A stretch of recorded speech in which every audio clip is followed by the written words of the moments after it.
Good evening అందరికి. Firstly independent cinema అంటే నాది ఫస్ట్ సినిమా వెళ్ళిపోమాకి చాలా అంటే ఇప్పుడు బ్రహ్మాజీ అన్న చెప్పినట్టే ఉంటుండే. నేను కైనటిక్ నోవా వేసుకొని అమీర్పేట పోయి షూటింగ్ చేస్తుండే. మేము ఆ సినిమా మొత్తం 13 లక్షల్లో చేసామన్నట్టు.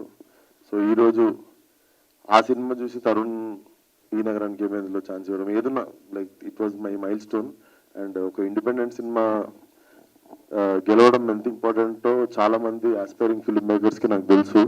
సో ఇలాంటి సినిమా గెలిచినప్పుడల్లా చాలా మంది ఫిల్మ్ మేకర్స్కి మళ్ళీ ధైర్యం వస్తుంది. ఎందుకంటే వచ్చిన ప్రతి సినిమా ఆడడం జరగదు కదా. సో 2 సినిమాలు ఆడకపోయేసరికి చాలా మంది ఒక డిసప్పాయింట్మెంట్లోకి వెళ్తారు.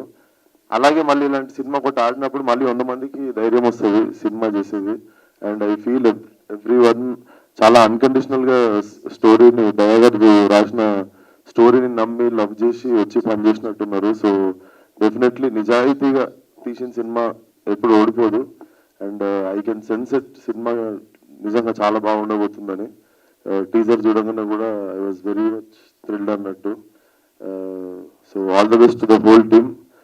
బ్రహ్మాజీ అన్న అంటే ఎప్పటి నుండి పరిచయం ఉన్నారు కానీ ఎప్పుడు ఒక మాట అవి ఇవి అది మాట్లాడుతున్నా కానీ ఒక ఫోన్ చేసి ఒక సినిమా గురించి అనగానే నాకు అర్థమైంది ఎందుకు ఇది పట్టుకున్నారు అంటే డెఫినెట్లీ సినిమా మీద చాలా హోప్స్ ఉండి ఇవి ప్రజల్లోకి వెళ్ళాలన్న దాని మీదనే పర్సనల్గా తీసుకొని దగ్గరుండి చూసుకున్నారు సినిమాని.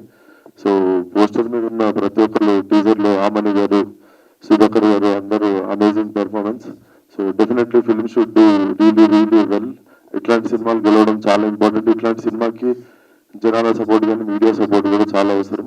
So all the best the whole team of